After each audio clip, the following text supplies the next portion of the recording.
Kali ini kita akan mencoba sebuah Xiaomi Redmi One S.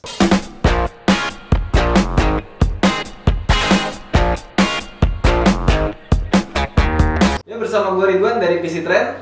Ya, di tangan gue ini ada HP yang semua orang cari.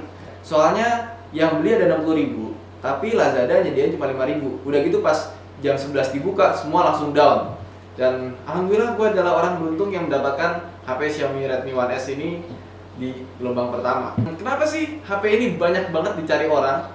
Apa sih yang spesial dari Xiaomi ini?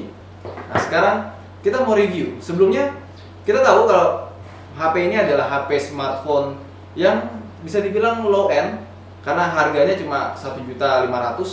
Spesifikasinya kita tahu sendiri, dia pakai quad core Qualcomm Snapdragon 400 dengan kecepatan 1,6 GHz, RAM-nya cuma 1 GB, terus dia juga ada memori internal 8 GB, dan dia juga pakai display 4,7 inch. Lucunya lagi, ketika gue mendapatkan HP ini pertama kali, gue mendapatkan unboxing experience yang sangat oke. Jadi ini bungkusnya mewah banget, dan ketika dibuka dia itu sangat sederhana, dimasukin sini. Ketika dibuka dia cuma ada charger dan colokan untuk ngecas ya. Dan di balik ini dia punya selembar manual yang bisa dilipat 3 berbahasa Indonesia.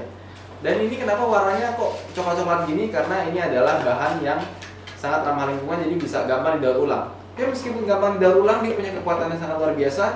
Ini kalau misalnya gue injek-injek seperti ini, dia masih kuat.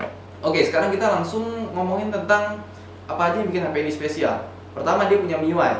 MIUI itu kayak semacam interface dari Xiaomi yang di dalamnya itu kita ada semacam forum, kita bisa ngasih masukan, kita bisa ngasih ide ke dalamnya. Jadi buat Xiaomi sendiri ini banyak banget fitur-fitur atau penggunaan yang sangat bagus buat kita karena udah benar-benar sesuai dengan kebutuhan si penggunanya. Dari masukan dari pengguna dibuat, makanya jangan heran kalau HP ini tiap minggu ada update. Yang kedua, dia punya body yang cukup oke, jadi kalau kita pegang ini nggak terasa seperti HP murah. Dia cukup berat dan buatannya juga cukup solid. Dan kalau misalnya lihat perhatiin lagi, dia tuh punya bagian depan yang nggak ada tulisan Xiaomi-nya sama sekali, jadi nggak kelihatan nih HP apa sebetulnya. Nah, di bagian bawah ini ada 3 tombol soft key yang berwarna merah. Sebetulnya ini bukan tombol yang bisa ada warnanya atau ada lampunya, ini hanya tombol biasa, tapi kelihatan kayak lampu. Dan kalau misalnya kita buka bagian belakangnya, casingnya, dia punya casing yang cukup oke.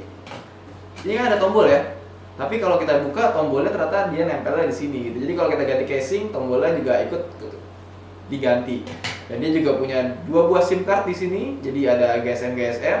Dan karena gue pakai SIM card Nano, ini gue jadi nyempil di sini. Dan dia juga punya memori tambahan micro SD yang lu bisa tambahin sampai 64 GB. Nah, salah satu keunggulan dari HP ini seperti gue bilang pada spesifikasinya, dia punya kecepatan yang sangat oke. Makanya ada tuh benchmark yang menurut Xiaomi dia bisa mencapai 21.650 menurut Xiaomi. Dan angka itu adalah angka yang sangat spektakuler karena hampir mendekati angka benchmark dari Nexus 5 dan sudah melebihi Nexus 4, melebihi dari Asus Zenfone yang harganya lebih mahal, termasuk Moto G dan yang lain-lainnya. Makanya sangat bagus banget. Tapi ketika gua tes di sini, ada tuh benchmarknya, dia hanya mendapatkan skor 20.530, which is dia bilang adalah good. Dan di bawahnya dia bilang good job, welcome to the world of high-end smartphones. Kenapa bisa 20.530 nggak nyampe 21.000? Mungkin ini karena gue pertama sudah masukin banyak program, which is banyak aplikasi yang memakan RAM, dan tentunya gue udah pasang memory card eksternal. Jadi mungkin kalau misalnya gue lepas atau gue hapus program-programnya, dia bisa sampai 21.000. Dan sangat oke banget kalau misalnya lu main game seperti Real Racing, Asphalt 8, dia masih bisa dimainkan secara smooth. Meskipun menurut gua layarnya agak kecilan karena dia cuma pakai 4,7 inci dan sudah IPS. Jadi menurut gua udah lebih dari cukup untuk sebuah handphone dengan harga 1,5 juta dari segi layarnya. Touchpad-nya juga sangat responsif, tapi gua masih menemukan bug di HP ini. Contohnya, ketika kita mau ngetik di browser, itu biasanya dia agak sedikit telat munculnya dari keypadnya tuh agak telat muncul. Ada sedikit, kita nunggu dulu baru keypadnya muncul. Oh, ini nggak muncul ya. Dan dia keypadnya sudah pakai dari SwiftKey.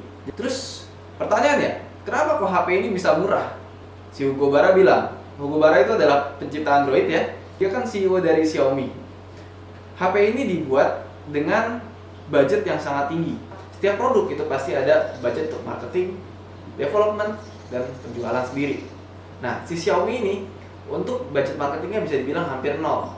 Jadi kalau misal HP lain pada melakukan iklan, dia sama sekali tidak melakukan iklan, malah toko yang menjual Xiaomi yang melakukan iklan untuk HP ini. Dan yang kedua, dia memiliki development yang sangat cerdas. Jadi kalau misalnya yang lain tuh pada pakai punya tim riset sendiri untuk mengembangkan software mereka, dia justru mengumpulkan orang-orang yang memakai MIUI ini untuk memberikan masukan. Bahkan ketika mereka memasukkan Redmi One S untuk Indonesia, dia mengajak volunteer pengguna MIUI untuk melakukan translating, dan mereka membalas jasa-jasa mereka dengan memberikan about home. Kita akan menemukan Wira, ada Hendrawan, Idam, Patra, Reza, Bayu, Arnova, Nugraha, Andi. Lo keren banget bro. Jadi mereka bisa mendapatkan hal-hal itu secara gratis. Dan yang ketiga, dia hanya menjual HP ini secara online melalui toko-toko online seperti Lazada, Rakuten, dan yang lain-lainnya.